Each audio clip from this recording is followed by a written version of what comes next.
All right, well, I guess I'll begin. I'd like to thank the organizers for inviting me, and I'm sorry that I'm a week late, more than a week late in giving the lectures. I also was saying I have a sense of deja vu, and I'm trying to understand why. And it turns out that in 2012, I was giving a set of lectures at the Newton Institute on Penumbral Moonshine. And so here I am 10 years later, although it seems like kind of a lifetime later. Was COVID also talking about moonshine. And I'm going to be giving two talks in this particular series, which are based on three papers with John Duncan and Brandon. If you want the archive members, it's pretty superfluous because you can also just look up the names.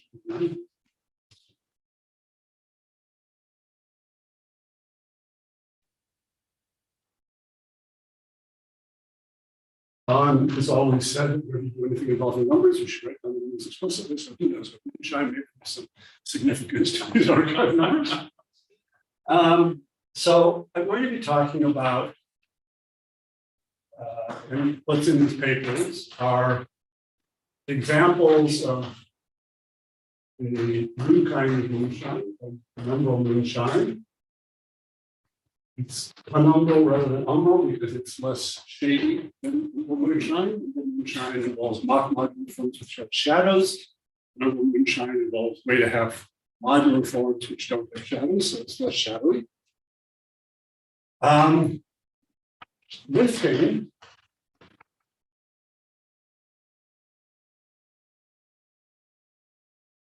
lifts, in particular singular Taylor lifts,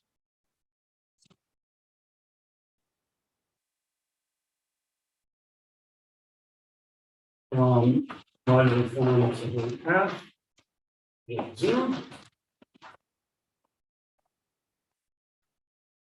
In the way that they work with finite group modules. So what I mean by this is that in moonshine, you have integer coefficients of some modular form, and you interpret those integer coefficients as the dimensions of representations of the group. So in various lifts from one kind of modular form to another, you have formulas that relate the coefficients of one to the other, but if those coefficients are dimensions of a representation of the group, then you would like the lifting to behave in such a way that when you replace dimensions by, say, characters, the lift continues to have nice modular properties. So you're trying to lift the lift to work at the level of modules for a finite group. And then relations between and implications that involve this new penumbral moonshine and as generalized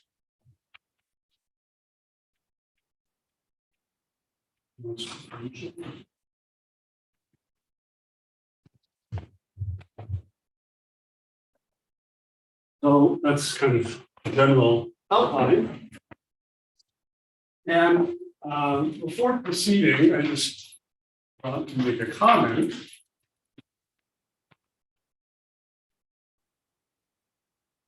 As the word moonshine is sometimes used in a kind of general way to mean any representation between a finite group and a modular form.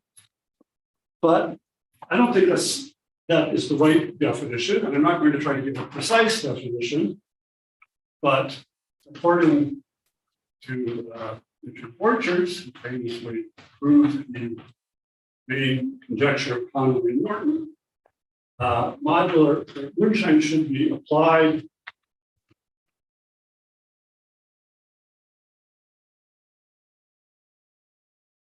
things that are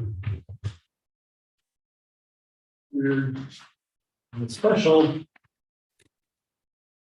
and paraphrase it a bit. Anyway, the number, the Fortune said more precisely, was if there are an infinite number of examples of something, then it's not Moonshine. So the examples that I am going to be discussing are examples where there are not an infinite number of examples. An example where there are an infinite number of examples is you can take any positive definite lattice. You can define the lattice VOA that has modules labeled by L mod the dual lattice, and it will have partition function which has moonshine for the automorphism of that lattice. And you can probably find a lattice with almost any automorphism you want. So that's too easy, and they're infinite. So that's, I'm not calling that moonshine. It has to be something special.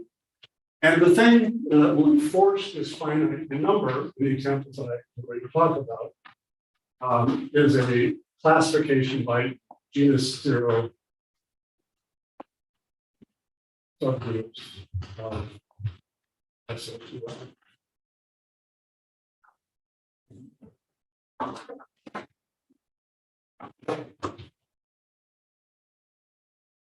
I don't know how well this is going to work to write on two boards without missing them. I don't know. Maybe I'll try and then. Okay, so I also want to say a little bit of motivation.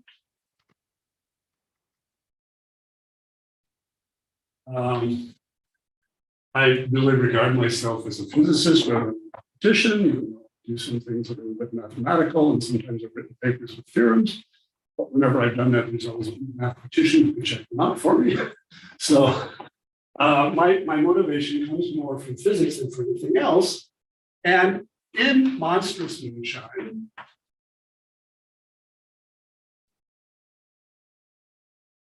there is famously a relation between modular functions, particularly the modular J function,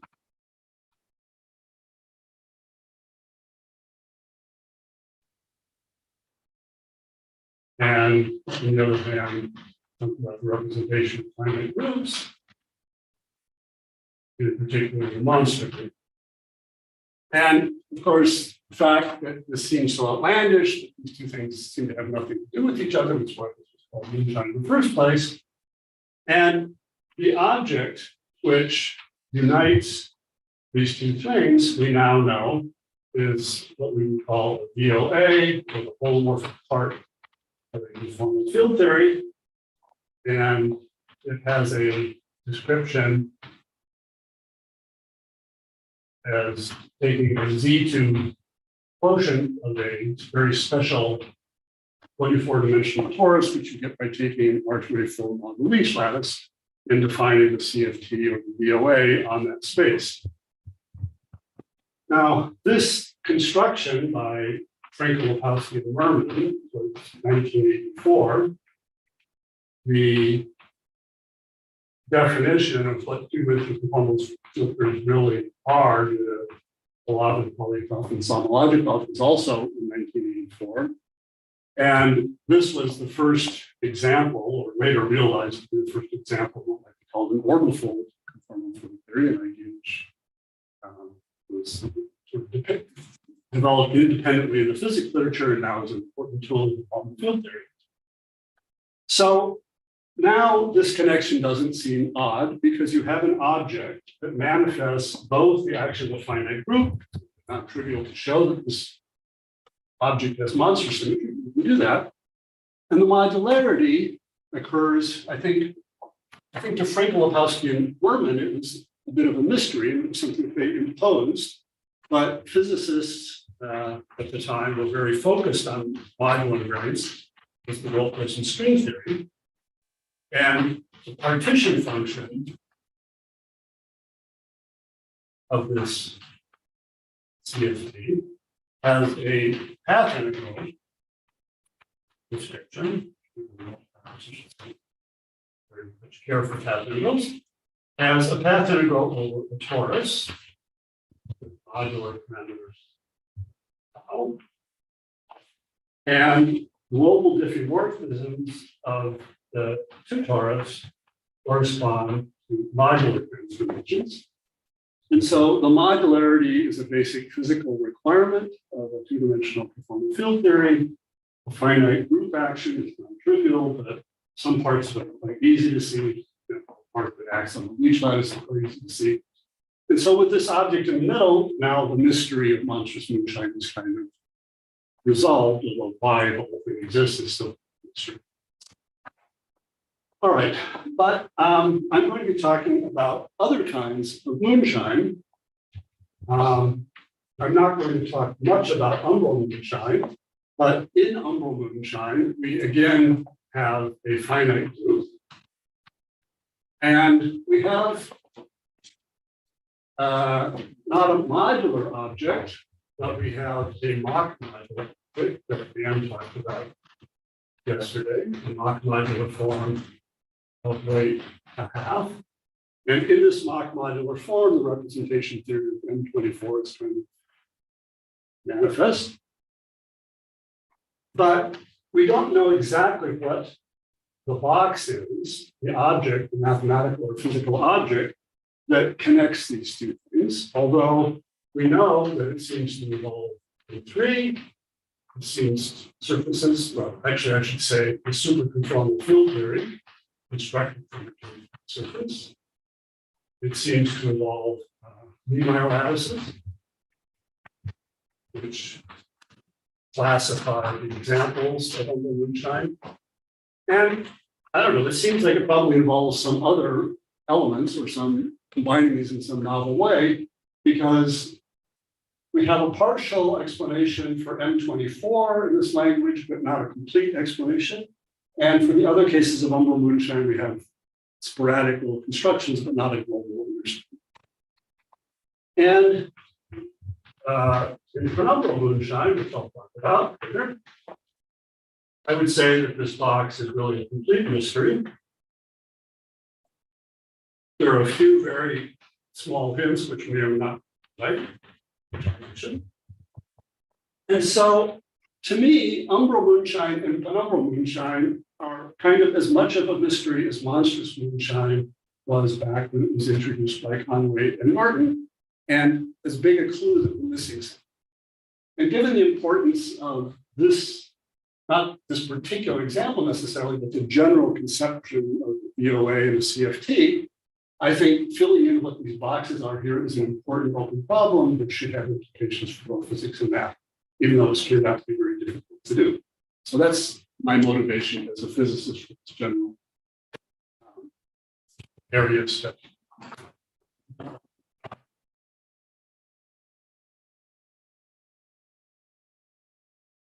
I hope as I go along, you will ask some questions, because that way I will know that you have not been overcome by the heat and fallen asleep. I can also just turn around and just look carefully to see who's nodding on. Hopefully not the speaker. All right, I guess because I have two lectures, I'm feeling free to do a lot of preliminary things. That's all right. So let's see. Okay, now I have to not only do something, I have to figure out how to use my iPad.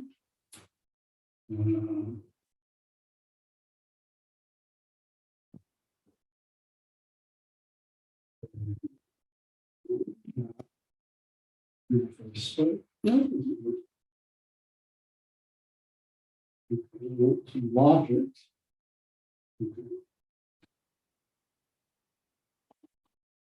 All right, so I'd like to make a big table so you can kind of see what different things are. So I'll start over here with the name of the moonshine.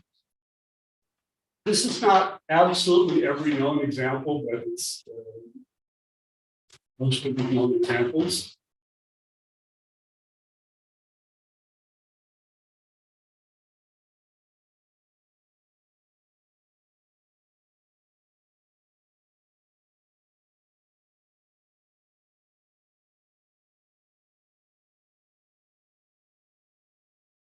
Here we have the monster groups. Here, depending on exactly how you do it, you have one of either the simple Conway group, which is known as CO1, or a non-simple Ezekiel quotient is CO1. Here, the first group is M24, as Anne discussed, but more generally, the groups are given by the quotient of the automorphism group of a Niemeyer lattice, that is in rank 24, even self lattice with roots, quotiented by the Weil group of that lattice, generated by reflections from the roots. And in Penumbral Moonshine, we don't know the full set of groups. The first example is the Thomson sporadic group. Another example is not a sporadic group, a group of Lie type, which is G2 over the finite field with 3 elements. A particular extension of another group of Lie type appears, and we don't know what the complete list of possible groups is or how they're classified. We just have some examples. It's fine. You go that this is a finite set. So the way we know it's a finite set, which will be part of this table later on, is that there's a classification. Well, all right, it's a conjectural classification because there actually isn't a theorem in the literature yet, but hopefully there will be one day.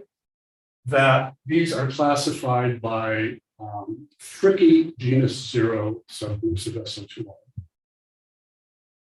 Fricke, meaning they include the Fricke involution, and they're commensurate with SL2Z. And that's a finite list of 84.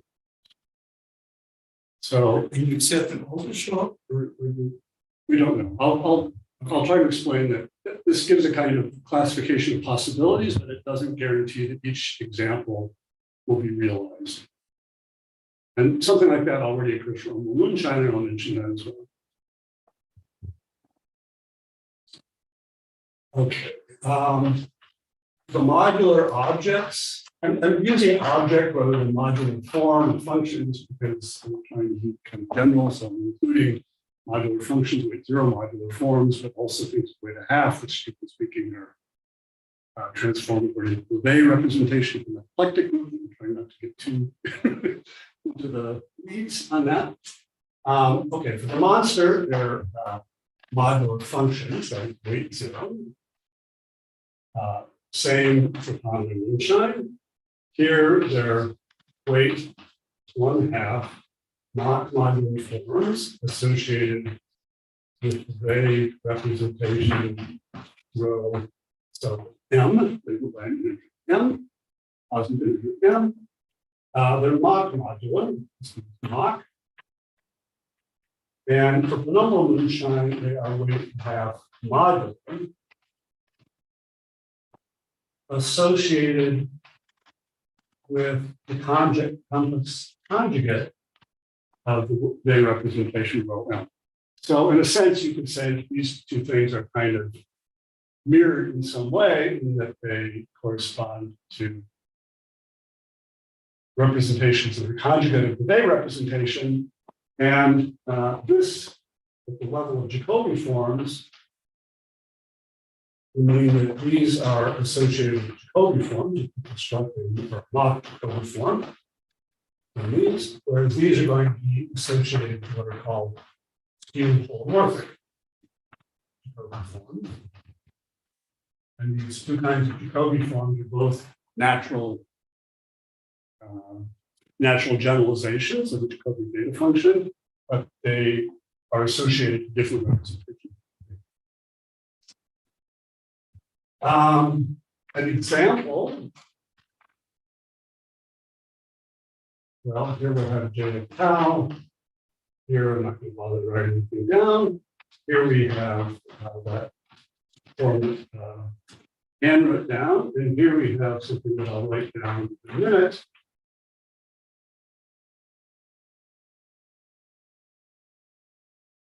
And these things have a classification by genus 0 subgroups of SL2R. So here, you can take any genus 2 subgroup, well, There's a condition that we can insert with this into Z. Here as well. Here, there's a classification by non-FRICA, and I'll explain what that means a little bit later. And here is a classification by FRICA. I think there are 34 of these and 84 of these. And what is the central object that organizes all this? Well, here it's the CFT and BLA, constructed by Merman. Here, there's a kind of super variant of that. It also has an explicitly known conformal field theory BLA description. I think first mentioned in a paper by Frank Lepowski and Merman, but it's really worked out in detail by John Duncan and collaborators. Here we have K3, superconformal field theory, Niemeyer lattices, and some mysteries. And here we have more or less complete mysteries, but a few lattices that seem to be related to these.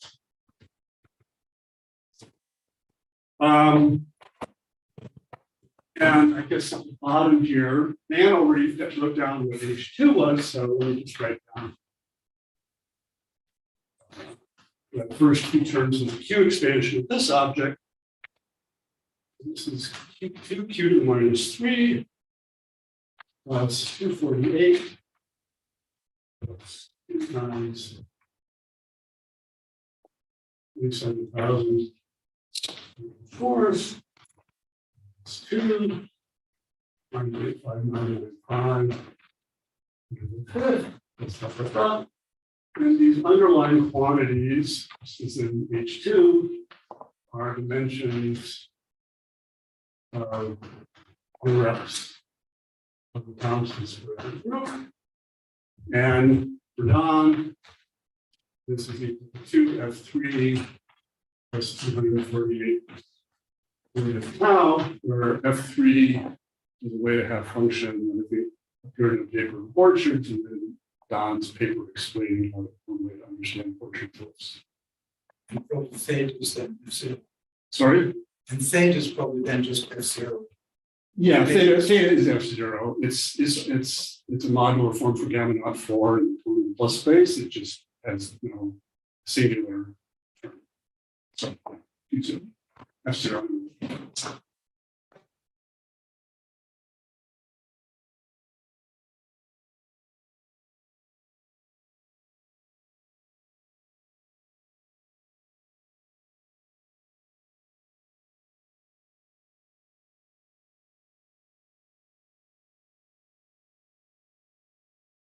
Okay.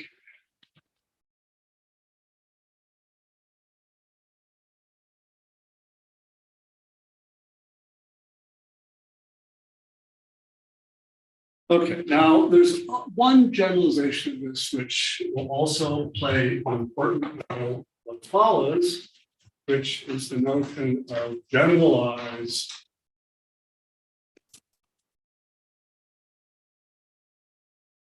monstrous moonshine.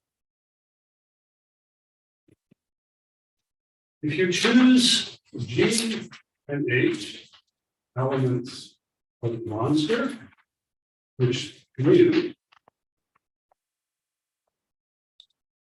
then starting with the paper of Simon Norton, he provided evidence that these things make sense.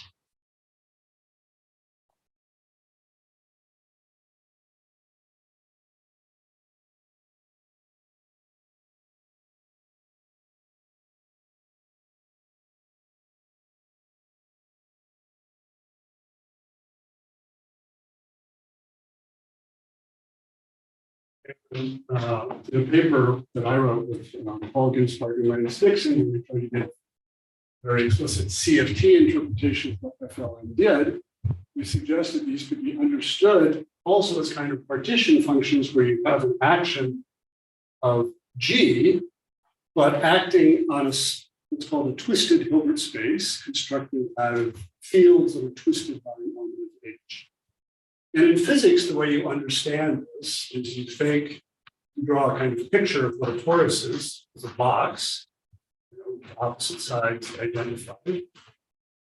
And then if you think in the partition function of 2D CFT, usually work in two-dimensional Euclidean space, but one of those directions came from a Minkowski time direction, continues to Euclidean space.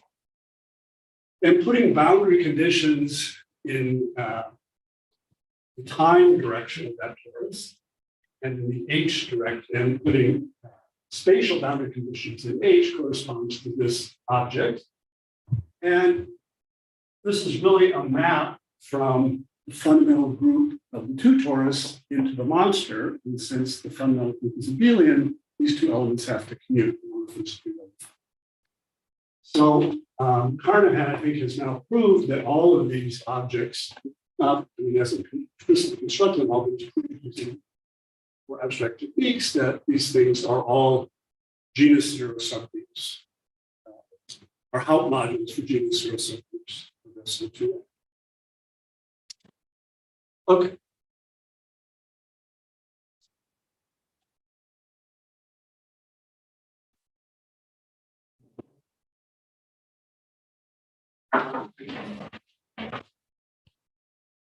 So I mention that because one of the things that I'm going to be discussing, probably not until the second lecture, or maybe a little bit today, I'm not sure, are connections between penumbral moonshine and generalized moonshine.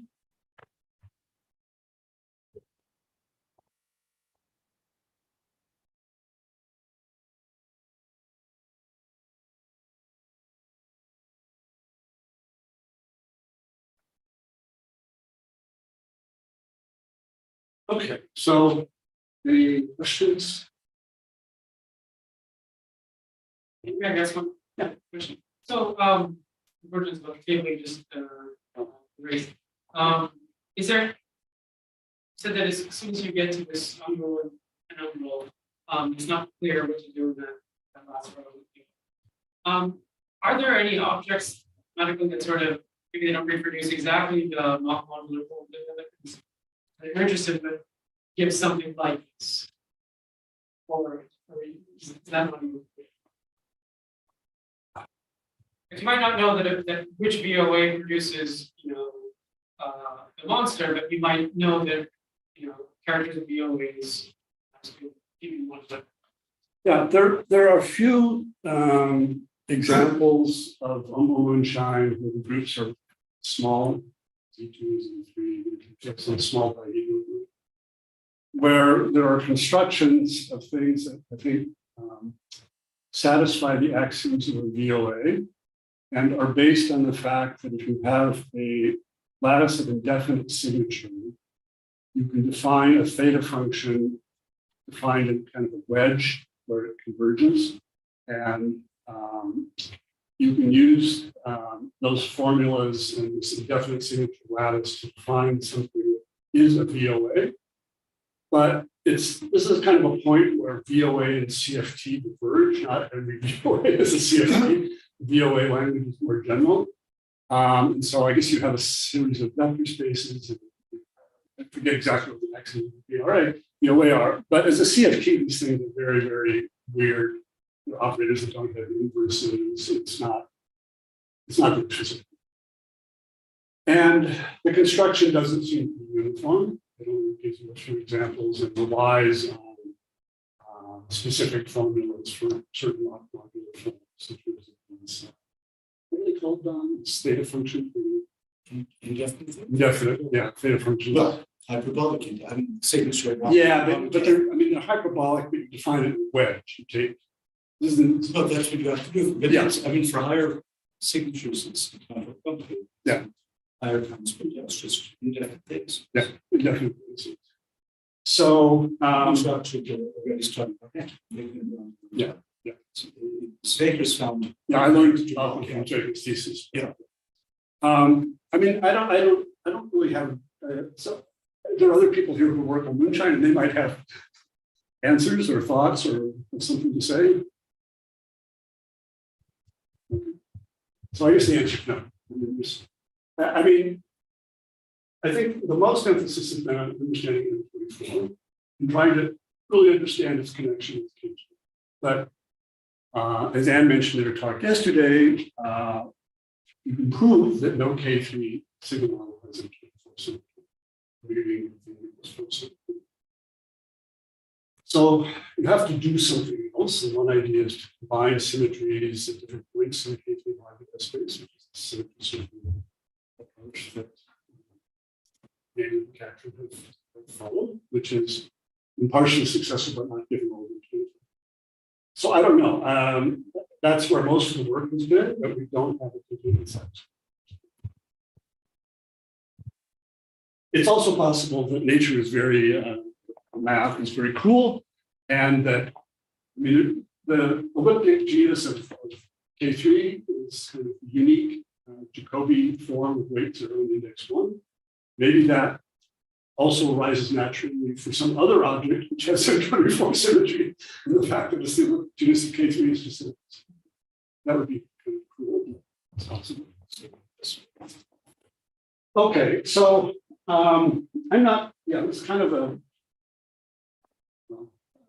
I'm not sure how much detail to provide exactly, but since I want to talk about how things are classified by genus 0, I thought maybe I should define what I mean by these genus 0 subgroups of SO2. So I'm going to do that. All right, so I'll start with gamma naught m, subgroup of SO2Z, which consists of matrices where the lower left entry is divisible by m, this is positive integer m.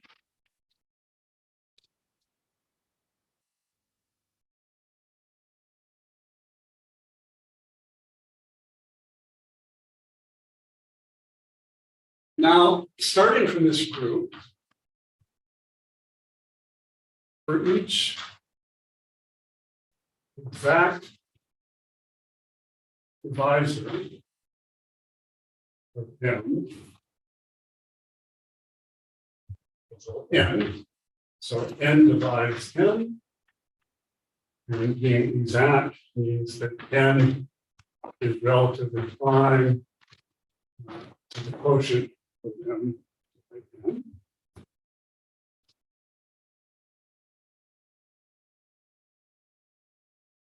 You can define a larger group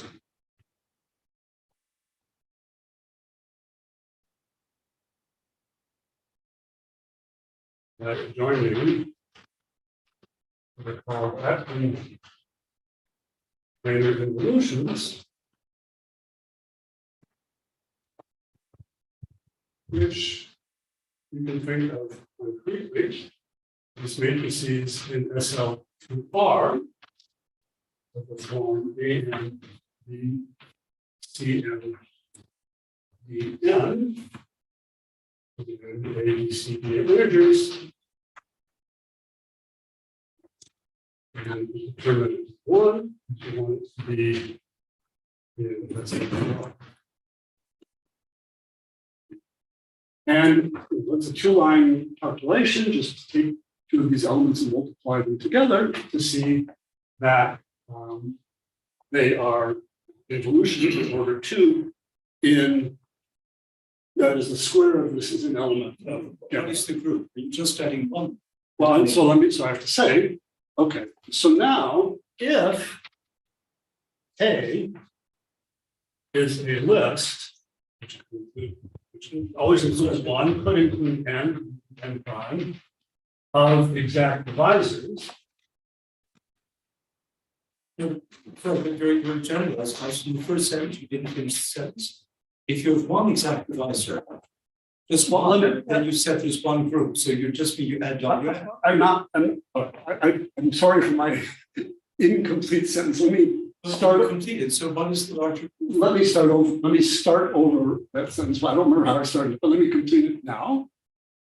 Define this involution, if K is a list of exact divisors of M, then we can define a group which is defined to be the group that you get by adding to gamma naught n all of the WM.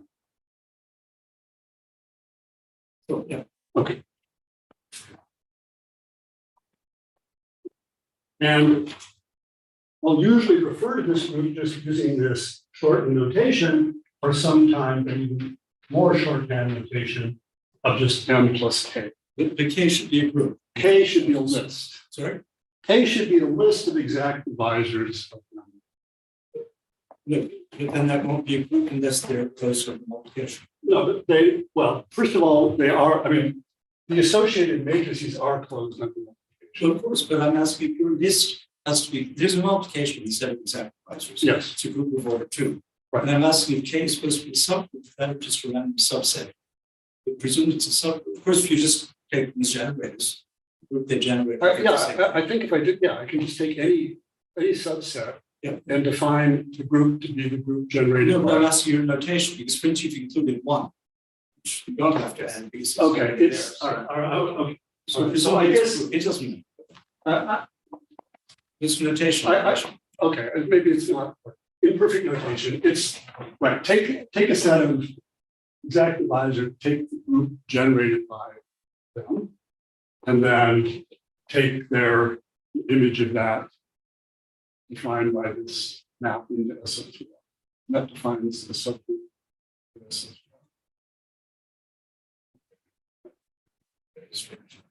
Okay. I'm afraid I speak math like I speak Italian with a heavy accent and sometimes a kind of limited vocabulary.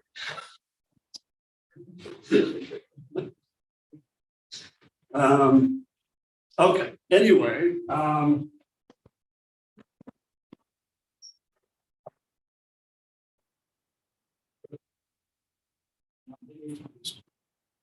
This is the definition. K has to be the thing on the right.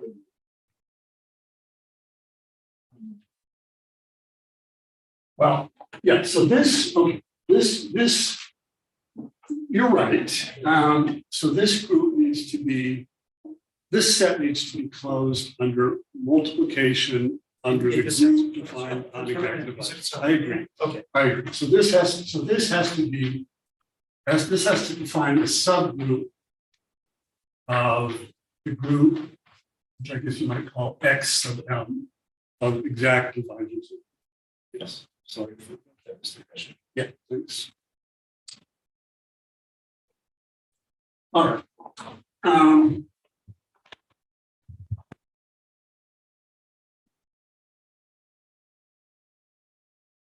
So W1 is just gamma naught of M. WM is called the Fricka involution. Although I don't know the history exactly why.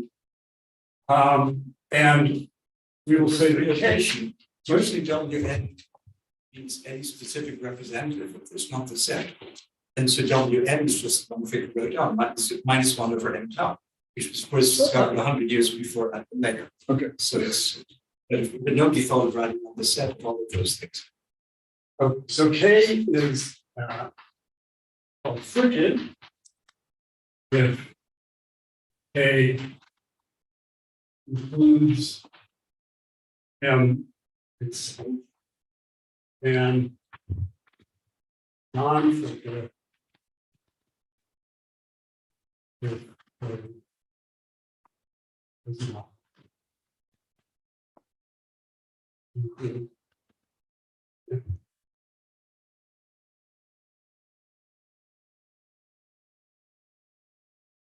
So these non-fricka groups, in a certain sense, classify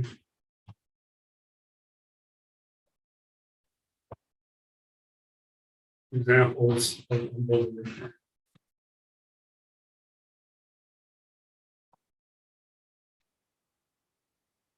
or maybe classified is not the right word.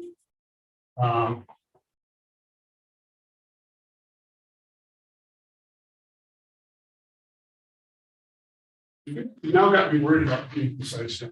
No, don't. Heaven forbid. That's like possible examples. And I will say what I mean by this in kind of two directions. So, so there are two directions in which this goes for Penumbral Moonshine. And then I'll say a little bit about Penumbral Moonshine, but it's less certain. All right, so the first direction is that there's a correspondence between the 23 Niemeyer lattices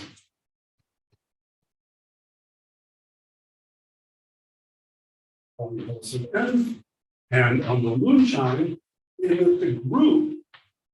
On the moonshine, there's a group for every Niemeyer lattice. As I wrote down earlier. Now, it's an extremely bizarre connection because this determines the groups, but nobody knows how to go from a Niemeyer lattice to the actual Mach modular forms appearing in Penumbral Moonshine. When you see a lattice, you would think we should be looking at some lattice VLA or doing some construction where the automorphism group or the automorphism group on the wild group would act naturally. But that's not, our understanding of Penumbral Moonshine has a gap. There's no connection between these groups you define by this lattice quotient, which were just found through a combination of experimentation and conversation with George Valderman, and the actual Mach modular forms, which have coefficients related to representations of the group. So it's a mystery what exactly the connections is. But this is just, it's a fact that these are the groups. Now, these groups have associated with the Weil group a Coxeter element, an element maximal order that you get the product of reflections in all the roots. And this Coxeter element has a frame shape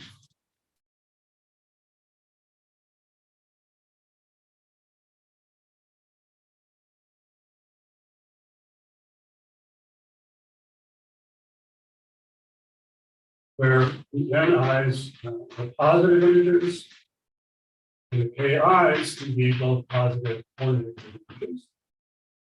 So, for example, the frame shape like 2 to the 24 over 1 to the 24 means you take the eigenvalue, it has eigenvalues, which are the eigenvalues of a permutation of two elements. That would be 1 to the 24 times. Minus 124 times. And you take the quotient by permutations of one element, which would be divided by 1 to 24. So this would be an element that has 24 minus 1. That's what this frame shape rotation is. You take the eigenvalues of permutations over n, and if k is negative, you remove the eigenvalues of those elements. So associated to each of these frame shapes, you can define an eta product, which is the product of the Dedekind eta function evaluated at n sub I tau raised to the k nth power. And you find by explicit computation that Tn is a Haupt module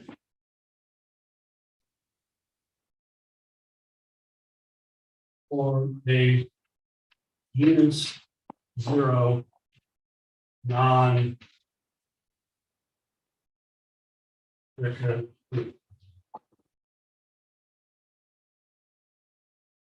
And exactly which one you get depends on the details of the Niemeyer lattice. So for example, there are A-type Niemeyer lattices that have an AN component in their root structure. And for these, you just get gamma naught as n. There are D-type, where there's a Bn component. And for these, you get gamma naught 2n plus n.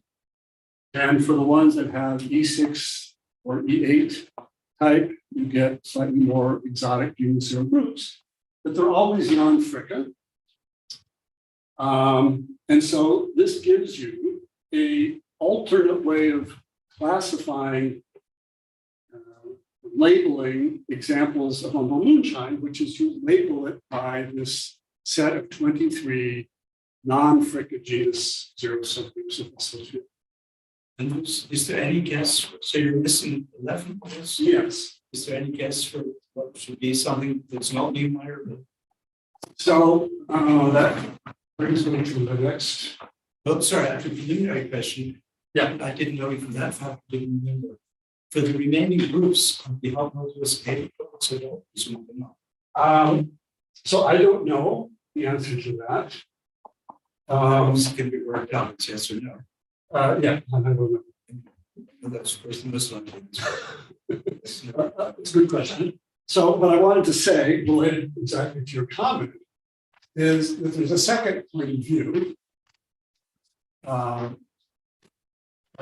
which appears in a paper by Manching and John Duncan, which is that we can attach, they can attach what they call an optimal mock Jacobi form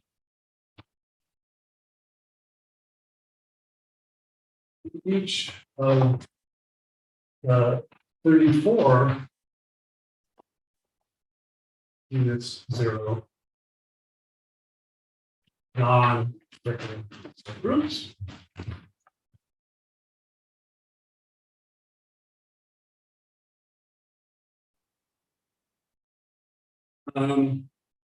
So these mock Jacobi forms, which have, in their case, weight 1 and index m, have a theta expansion.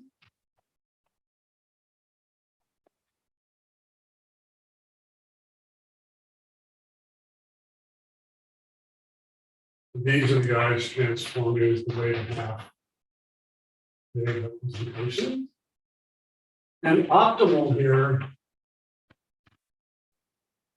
means that these components are at worst going like q to the minus 0.4m as in tau goes to infinity, which physically or mathematically you can think of as the kind of slowest possible exponential growth. That is, the growth of these coefficients is determined by most singular term in Q. This is sort of the least negative this coefficient can be. And so it will have exponential growth. It's the negative power of Q, but it will have the slowest possible exponential growth.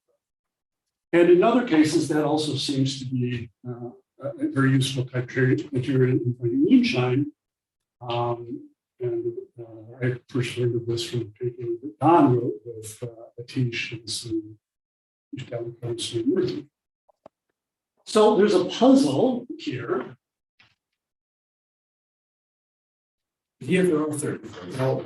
Yeah, the puzzle is that 34 minus 23 is 11.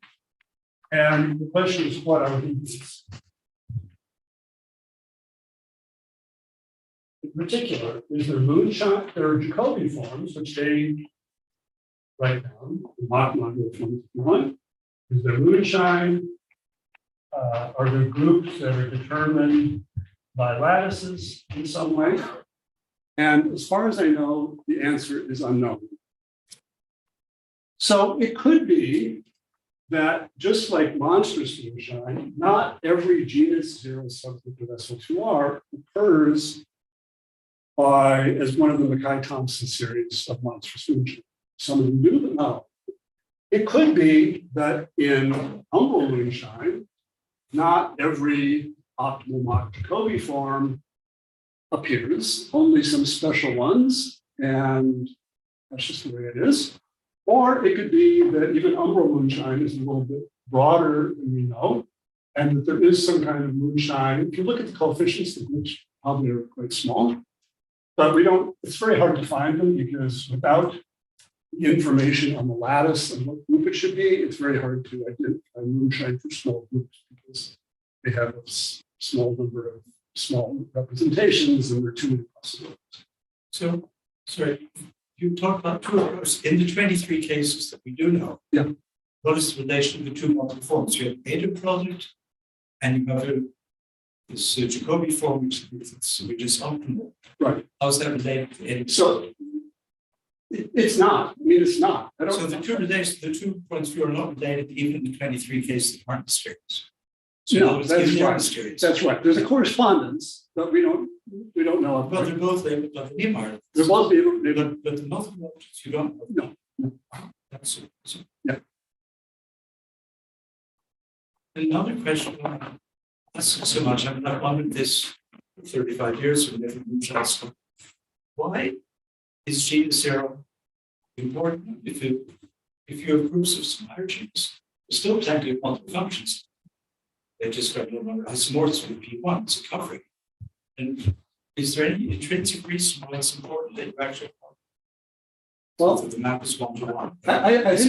I think the closest to a physical answer is some work that Roberto is involved in, so maybe he'd like to say something about that. Yeah. Well, I mean, it is kind of a physical description of what happens with the genus zero, but I don't know if we want to call it an explanation in the sense that it moves a different problem. Maybe it's a physical interpretation of Yes, it, but not necessarily an explanation of why it has to be there. Which is somehow related to the fact that if you have poles in different cusps which are not related by the modular group, then That doesn't have to do with the genus. Well, Genus several can things like that. be cusp in genus one cusp, and the fact that there are many cusps is not the same as the genus. And why? So if you look at multiple forms, usually it counts as first the weight is the most important. It's Jacobi from the index and then the group. But whether the group is in this level is genus zero or genus one, actually it's about counting the number of cusp forms of weight two. And if you're looking at something else, why should that even matter? So my question is why do you cusp genus zero? There's relation with the cusp. Well, I think so. And they aren't using one cusp. Yeah, I don't think anybody knows for sure, but I mean, here's sort of circle ideas that might be related. One way of defining the weight zero forms that occur in monstrous moonshine is through Rademacher series, regularized Poincare series. And those can be given an interpretation in terms of a three-dimensional gravity sum over spaces that are asymptotically antidissociative. If that is somehow important in some context, like ADS CFT in physics, then the obstruction to modularity of those sums is precisely lies in the space of weight two cusp forms. And so if there are weight two cusp forms and it's not genus zero, that will be Mach number rather than Mach number. It doesn't really give an explanation. It just says if something else was important, some particular formulation is important, then the genus zero might result from that. You want modularity with Mach number. Like, is that something we wanted? No, with the L functions. I'm thinking of there was a paper by Greg Moore and collaborators that worked this out, and there was a paper by Duncan Frankel that described this connection. It's not really an answer, it's just a circle of ideas that interprets it in a slightly different way. Just understand that the genus zero group, of the is the group under which the variants are, under which the Jacobi forms. Yeah, so I'm just skipping a few details, but on the Jacobi forms, you can define a set of involutions, which I think are called actually Zagier operators, which are kind of the manifestation of that container involution in forms. And you can Just call that container. We call them. Okay, I think containers. it's just that. Okay, anyway, then you can use those to impose conditions on. So you impose some additional conditions, which relates different components of the state extension. So this 5,000 is invariant under Yeah. gamma zero and it's invariant. Yeah, yeah. So model group plus some. Right. Okay.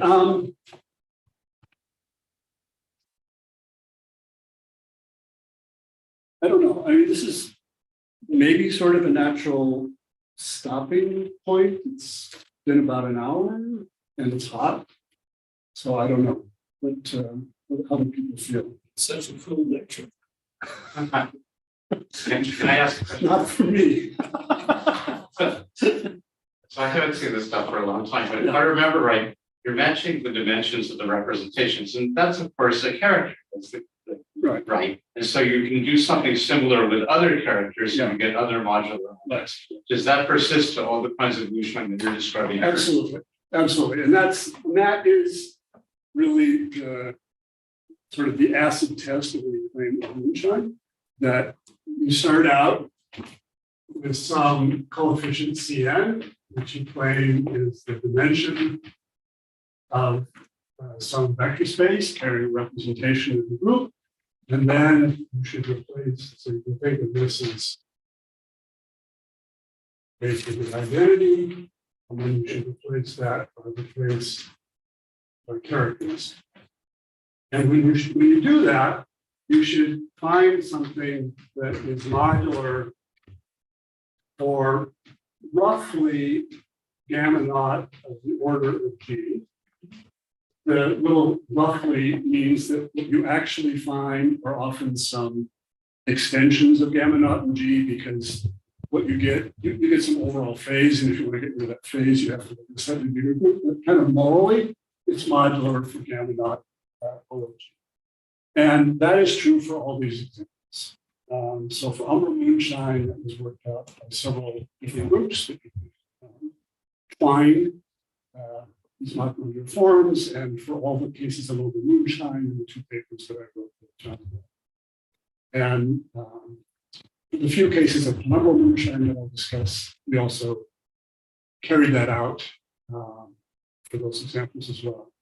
It can be quite tedious because you need to construct spaces of modular forms and some particular invariant under particular subgroups, and kind of check that all the decompositions, you have decompositions into, I mean, you can't really work out what the decompositions are until you have the modular forms for every conjugacy class. And once you have that, you convert things to figure out what the decomposition of each coefficient is in the Europe's. That should be into a positive number of Europe's. Makes sense? So you often have to do these constructions using a variety of techniques, like the Rademacher series, and various other techniques. I mean, I guess it brings up the question as to whether there's some more intrinsic way to characterize this. Absolutely, absolutely. Yeah, they are so far are often found by a lot of brute force computation involving both numerical and algebraic computations. It'd be nice to have just a cleaner. All right. Well, anyway, I do think it's been an hour and it's hot. So, and I continue. Isn't there another hour question? Yeah. So, yeah. This very simple question. So the KI sum for zero will solve. No, not necessarily. Oh, I guess they do. Yeah, sorry, they do. Yeah. Yeah, sorry. It's the KI sum is Yeah. the answer. And is there any connection to Yves Martin's characterization of eta products that are heck operators? The heck eigenfunctions. These cannot be Hecke eigenfunctions because they're Right, weak. no, I know, but are they They're weak. I asked if we're, is there some? They're not cusp forms. I recognize that. Okay. He said, is there a connection? Is there some? Okay. I'm asking you more. Okay, so I probably don't, I don't think I even know. There's a list.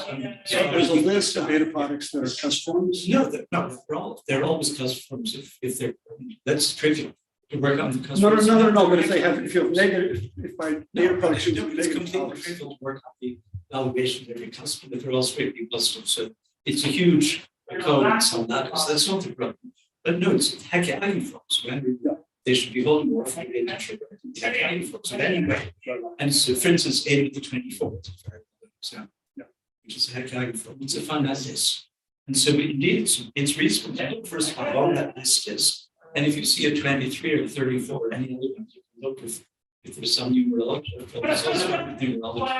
Okay, good question. It sounds like a nice thing to look at, but I don't know the answer. Well, to end, I would comment on Warford's definition that to deserve the word moonshine should be weird and special and finite. I thought the definition is it should be good enough that somebody would give you a bottle of Jack Daniels. That was the original. You think there's a very specific offer of bottle of Jack Daniels that started this whole direction. So That was odd. Andrew offered a bottle of Jack Daniels if somebody could explain why and he gave it after. Why that's listed. So what he had noticed is that if you take the groups gamma 0 of n to genus 0, maybe gamma star of n, it's a finite list, and the last two are 59 and 71. But the entire list is exactly the primes that occur in the monster. And he offered one of the Jack Daniels to anybody give an explanation. So it was pure numerology. And indeed, he had to pay out eventually because it was understood at the time it was black magic. So who has the bottle? I don't Where is that remember. bottle? I'm sure you can find it if you look under Andrew Ogg and his, Jack Daniels, you will find one the thing that maybe was Conway or I don't know. But that seems to be right. Of course, you'd have to give them. If we solved it, we have to give it if you solved it.